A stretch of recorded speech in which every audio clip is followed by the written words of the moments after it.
नमस्कार दोस्तों, आपका भक्ति कीर्ति चैनल में स्वागत है। क्या आपने कभी सोचा है जीवन में चार धाम की यात्रा क्यों जरूरी है और आखिर मनुष्य को चार धाम यात्रा क्यों जरूरी है जिंदगी में? आखिर चार धाम की यात्रा करने से मोक्ष की प्राप्ति कैसे होती है? क्या आप जानते हैं कि असल में चार धाम कौन से हैं? आमतौर पर लोग बद्रीनाथ, केदारनाथ, गंगोत्री और यमुनोत्री को चार धाम मानते हैं, लेकिन असल में यह सच नहीं है। पुराणों में वर्णित चार धाम कौन से हैं और इन्हें भारत की चार विभिन्न दिशाओं में क्यों स्थापित किया गया है? इस वीडियो में आपको बताएंगे कि चार धाम यात्रा का क्या महत्व है, चार धाम यात्रा करना क्यों जरूरी है मनुष्य को, और चार धाम यात्रा करने से मोक्ष की प्राप्ति कैसे होती है। कहा जाता है कि इस कथा के श्रवण मात्र से भक्तों की सभी इच्छाएं पूर्ण होती हैं, इसलिए वीडियो में प्रेम से अंत तक बने रहें। भारतीय धर्म ग्रंथों में बद्रीनाथ, द्वारका, जगन्नाथपुरी और रामेश्वरम को चार धाम के रूप में वर्णित किया गया है। पौराणिक कथाओं के अनुसार भगवान विष्णु की उपस्थिति चार धामों में चार अलग अलग रूपों में मानी जाती है।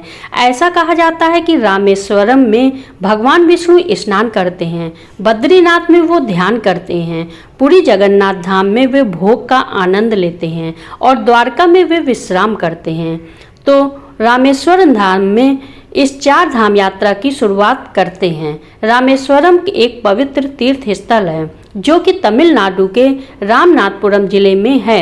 रामेश्वरम मंदिर बंगाल की खाड़ी और अरब सागर के संगम स्थल पर स्थित है।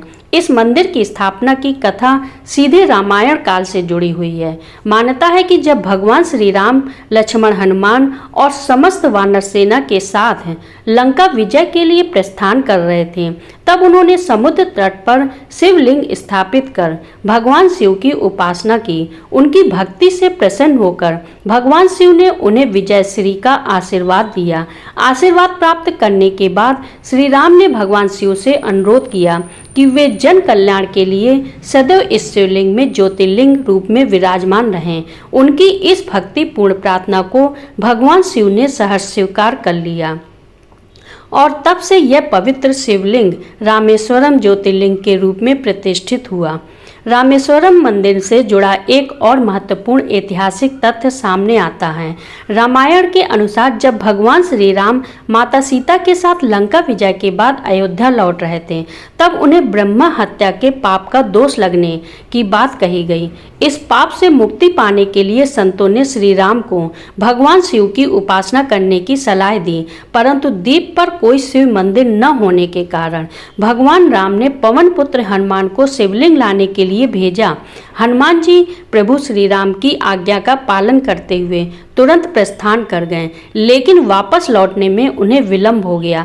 इधर पूजा का शुभ मुहूर्त निकला जा रहा था और हनुमान जी के लौटने में देरी को देखते हुए माता सीता ने समुद्र के किनारे पड़ी रेत से ही एक शिवलिंग का निर्माण कर दिया। यही शिवलिंग बाद में रामनाथ कहलाया। भगवान श्री राम ने इस शिवलिंग की श्रद्धा और भक्ति के साथ पूजा की और बाद में हनुमान जी द्वारा लाए गए शिवलिंग को भी वहीं स्थापित किया गया। इसके अलावा रामेश्वरम मंदिर अपने अद्भुत स्थापत्य और भव्यता के लिए प्रसिद्ध है। इस मंदिर का गलियारा दुनिया का सबसे बड़ा गलियारा माना जाता है, जिसकी उत्कृष्ट नक्काशी और विशाल स्तंभ इसकी भव्यता को दर्शाते हैं।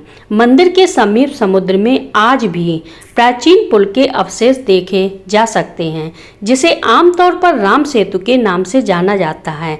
यह सेतु श्री राम और उनकी वानर सेना द्वारा लंका जाने के लिए बनाया गया था और इसे हिंदू धर्म के सबसे रहस्यमय और ऐतिहासिक स्थलों में से एक माना जाता है। आइए अब जानते हैं चार धामों में से पवित्र बद्रीनाथ मंदिर के बारे में। बद्रीनाथ मंदिर उत्तराखंड के चमोली जिले में अलकनंदा नदी के तट पर स्थित एक पवित्र तीर्थ स्थल है जो भगवान विष्णु को समर्पित है। यह मंदिर अलकनंदा नदी के बाएं तट पर नर और नारायण नामक दो पर्वत श्रृंखलाओं के बीच स्थित है। प्राचीन वास्तुकला में निर्मित यह भव्य मंदिर लगभग 15 मीटर ऊंचा है। इसकी संरचना 3 प्रमुख भागों में विभाजित है, जिनमें गर्भगृह, दर्शन मंडप और सभा मंडप शामिल हैं। मंदिर के अंदर 15 दिव्य मूर्तियां स्थापित हैं, जिनमें सबसे प्रमुख भगवान विष्णु की 1 मीटर ऊंची काले पत्थर की प्रतिमा है। बद्रीनाथ धाम को धरती का बैकुंठ कहा जाता है, क्योंकि यह भगवान विष्णु के धामों में से एक है और मोक्ष प्राप्ति का पवित्र स्थान माना गया है। यही कारण है कि हर वर्ष लाखों श्रद्धालु यहाँ आकर भगवान बद्रीनारायण के दर्शन करने पहुँचते हैं और माना जाता है कि यह प्रतिमा भगवान विष्णु की स्वयं प्रकट यानी स्वयंभू मूर्तियों में से एक है। इस मंदिर की स्थापना और इसके नामकरण को लेकर कई पौराणिक कथाएं प्रचलित हैं। पौराणिक कथा के अनुसार बद्रीनाथ धाम पहले भगवान शिव की तपस्या स्थली थी, लेकिन भगवान विष्णु को अपने ध्यान और योग के लिए एक उपयुक्त स्थान चाहिए था। इसलिए उन्होंने एक छोटे बच्चे का रूप धारण किया और रोना शुरू कर दिया। जब माता पार्वती और भगवान शिव ने बच्चे से रोने का कारण पूछा, तो मासूम बालक के रूप में भगवान विष्णु ने केदार भूमि को अपने ध्यान के लिए मांग लिया। एक दूसरी पौराणिक कथा के अनुसार एक बार देवी लक्ष्मी भगवान विष्णु से रूठ गईं। उन्हें मनाने के लिए भगवान विष्णु ने इस स्थान पर गहन तपस्या शुरू कर दी। ध्यान में लीन होने के कारण वे कठोर मौसम और प्रतिकूल परिस्थितियों से पूरी तरह अनजान थे। पत्नी धर्म निभाते हुए देवी लक्ष्मी ने बद्री के पेड़ का रूप धारण कर लिया और अपनी शाखाओं से भगवान विष्णु को ढक लिया। देवी लक्ष्मी के इस प्रेम और त्याग से प्रसन्न होकर इस स्थान को बद्रीनाथ नाम दिया गया। बद्रीनाथ धाम को लेकर एक मान्यता यह भी है कि जो भक्त यहाँ दर्शन कर लेता है वह जीवन और मृत्यु के चक्र से मुक्त हो जाता है। इसके अलावा बद्रीनाथ धाम में भगवान शिव को ब्रह्मा हत्या के पाप से मुक्ति मिली थी। इसी कारण इस स्थान को ब्रह्मा कपाल के नाम से जाना जाता है। ब्रह्मा कपाल एक पवित्र ऊंची शिला है, जहाँ पितरों के लिए श्राद्ध तर्पण किया जाता है। मान्यता है कि इस स्थान पर श्राद्ध करने से पितरों को मोक्ष और शांति की प्राप्ति होती है। अब बात करते हैं 4 धामों में से एक पुरी धाम यानी जगन्नाथपुरी की। जगन्नाथपुरी मंदिर उड़ीसा राज्य के पुरी शहर में स्थित है और हिंदू धर्म के सबसे पवित्र तीर्थ स्थलों में से एक माना जाता है। जगन्नाथ शब्द का अर्थ है जगत के स्वामी और इस मंदिर में मुख्य रूप से 3 देवताओं की पूजा होती है। भगवान जगन्नाथ, उनके बड़े भाई बलभद्र और उनकी बहन सुभद्रा। पुरी मंदिर की सबसे प्रसिद्ध परंपरा यहाँ की रथ यात्रा है, जो हर वर्ष आषाढ़ शुक्ल पक्ष की द्वितीया यानी लगभग जून जुलाई में आयोजित की जाती है। कलयुग में भगवान श्री कृष्ण राजा इंद्रद्युम्न के सपने में प्रकट हुए और उन्हें आदेश दिया कि वे पुरी के समुद्र तट पर मिले एक दिव्य पेड़ से उनका विग्रह बनवाएं और इसे मंदिर में प्रतिष्ठित करें। राजा इंद्रद्युम्न ने भगवान की आज्ञा का पालन करते हुए एक कुशल बढ़ई यानी शिल्पकार की खोज में जुट गए। इसी दौरान उन्हें एक वृद्ध ब्राह्मण मिले, जिन्होंने स्वयं इन विग्रहों को बनाने की इच्छा जताई। हालांकि उस वृद्ध ब्राह्मण ने एक शर्त रखी कि वह विग्रहों को एक बंद कमरे में तैयार करेगा और जब तक मूर्तियां पूर्ण न हो जाएं तब तक कोई भी दरवाजा नहीं खोलेगा। यदि किसी ने अंदर झांका या दरवाजा खोला तो मूर्तियों का निर्माण अधूरा रह जाएगा। राजा इंद्रद्युम्न ने इस शर्त को स्वीकार कर लिया और वृद्ध ब्राह्मण मूर्तियों के निर्माण में जुट गए। शुरुआत में कमरे से लगातार लकड़ी तराशने की आवाजें आती रहीं, जिससे सभी को विश्वास था कि मूर्तियां बन रही हैं। लेकिन कुछ दिनों बाद अचानक कमरे से आवाज आनी बंद हो गई। राजा और रानी को यह संदेह होने लगा कि कहीं उस वृद्ध ब्राह्मण के साथ कोई अनहोनी तो नहीं हो गई। कई दिनों से कमरे के भीतर कोई आवाज नहीं आ रही थी, जिससे उनकी चिंता और बढ़ गई। आखिरकार इस संशय में राजा इंद्रद्युम्न ने कमरे का दरवाजा खोलने का निर्णय लिया। जैसे ही दरवाजा खुला, राजा ने देखा कि विग्रह अधूरे थे। भगवान जगन्नाथ, बलभद्र और सुभद्रा की मूर्तियों के हाथ पैर पूरी तरह तराशे नहीं गए थे। उसी क्षण राजा को एहसास हुआ कि वह रहस्यमय वृद्ध कोई साधारण बढ़ई नहीं, बल्कि स्वयं देव शिल्पकार विश्वकर्मा थे, जो भगवान की दिव्य मूर्तियों का निर्माण कर रहे थे। लेकिन उनकी शर्त तोड़ी जाने के कारण वे अधूरी मूर्तियां छोड़कर अंतर्ध्यान हो गए। हालांकि राजा ने इसे ईश्वर की लीला माना और उन अधूरी मूर्तियों को ही मंदिर में स्थापित कर दिया। यही कारण है कि जगन्नाथ मंदिर में अन्य मंदिरों की तरह पत्थर या धातु की मूर्तियां नहीं हैं, बल्कि विशेष प्रकार की लकड़ी से बनी मूर्तियों की पूजा की जाती है। जगन्नाथ मंदिर भगवान विष्णु के 8वें अवतार श्री कृष्ण को समर्पित है। वर्तमान में जो मंदिर भक्तों को दिखाई देता है उसका निर्माण 7वीं शताब्दी में हुआ था। हालांकि इतिहास में यह मंदिर 3 बार टूट चुका है। इस मंदिर से जुड़ी सबसे आश्चर्यजनक बात यह है कि मंदिर के शिखर पर लगा लाल ध्वज हमेशा हवा की विपरीत दिशा में लहराता है। वैज्ञानिक दृष्टि से इसका कोई ठोस प्रमाण नहीं मिल पाया है और यह आज भी एक रहस्य बना हुआ है। इसके अलावा मंदिर के शिखर पर स्थित सुदर्शन चक्र भी अपने आप में अद्वितीय है। पुरी में किसी भी स्थान से इस चक्र को देखें, यह हमेशा ऐसा प्रतीत होता है कि वह सीधा हमारी ओर ही देख रहा है। इस रहस्यमय संरचना को नील चक्र भी कहा जाता है और यह अष्ट धातु से निर्मित है। इन अद्भुत रहस्यों और दिव्य मान्यताओं के कारण जगन्नाथपुरी मंदिर को हिंदू धर्म का एक अनमोल आस्था केंद्र माना जाता है, जहां भक्तों की श्रद्धा और भक्ति हर वर्ष लाखों की संख्या में उन्हें खींच लाती है। मित्रों, अब बात करते हैं 4 धामों में से एक द्वारकाधीश मंदिर की। यह भव्य मंदिर भारत के पश्चिमी तट पर गुजरात में अरब सागर के किनारे स्थित है। द्वारका नगरी को भगवान श्री कृष्ण का पवित्र निवास स्थान माना जाता है।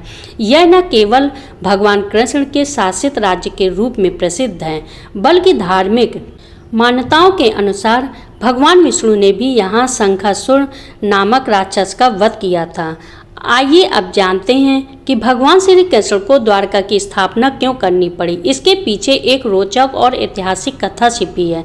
जब भगवान श्री कृष्ण ने मथुरा के अत्याचारी राजा कंस का वध किया तो कंस के ससुर मगध राज जरासंध ने इस पर क्रोधित होकर यादव वंश का संहार करने का संकल्प लिया।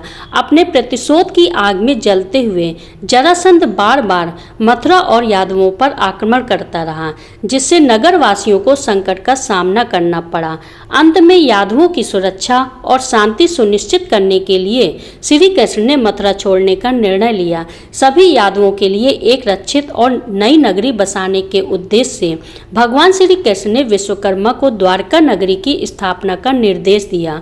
विश्वकर्मा ने अपने दिव्य वास्तुशिल्प कौशल का प्रयोग करते हुए मात्र एक ही रात में इस भव्य और अभेद नगरी का निर्माण पूरा कर दिया। इसके बाद भगवान श्री कृष्ण अपने सभी यादव बंधुओं के साथ द्वारकापुरी चले गए और वहां से अपना शासन संभाला। उन्होंने द्वारका नगरी पर पूरे 36 वर्ष तक राज किया। जब श्री कृष्ण ने बैकुंठ प्रस्थान किया तो एक अद्भुत घटना घटी। भगवान की यह स्वर्णिम नगरी स्वतः समुद्र में समा गई और अंत में सिर्फ श्री कृष्ण का मंदिर ही बचा रहा। कहा जाता है कि आज भी द्वारका नगरी के अवशेष समुद्र के भीतर मौजूद हैं और समय समय पर कई पुरातात्विक खोजों में इसके प्रमाण मिलने के दावे किए जाते हैं। हालांकि इस विषय पर अलग अलग मत हैं। कहते हैं कि जब द्वारका नगरी समुद्र में समा गई तब भगवान श्री कृष्ण के पर पोते वज्रनाभ ने मुख्य मंदिर का निर्माण कराया, जिसे आज का द्वारकाधीश मंदिर कहा जाता है। माना जाता है कि यह मंदिर लगभग 2500 वर्ष पुराना है। यह मंदिर 7 मंजिला है और इसमें 2 मुख्य द्वार हैं, जिसे स्वर्ग द्वार और मोक्ष द्वार कहा जाता है। द्वारकाधीश मंदिर लगभग 157 फीट ऊंचा है और इसके शिखर की ऊंचाई 43 मीटर है। मंदिर के शिखर पर एक विशाल ध्वज लगा हुआ है, जिस पर सूर्य और चंद्रमा के प्रतीक अंकित हैं। इस ध्वज की सबसे अद्भुत विशेषता यह है कि यह इतना विशाल है कि इसे 10 मीटर की दूरी से भी स्पष्ट रूप से देखा जा सकता है। इस पवित्र ध्वज को दिन में 3 बार बदला जाता है और यह परंपरा सदियों से चली आ रही है। हर बार ध्वज परिवर्तन के दौरान श्रद्धालु बड़ी संख्या में एकत्र होते हैं और इसे देखने मात्र से स्वयं को धन्य मानते हैं।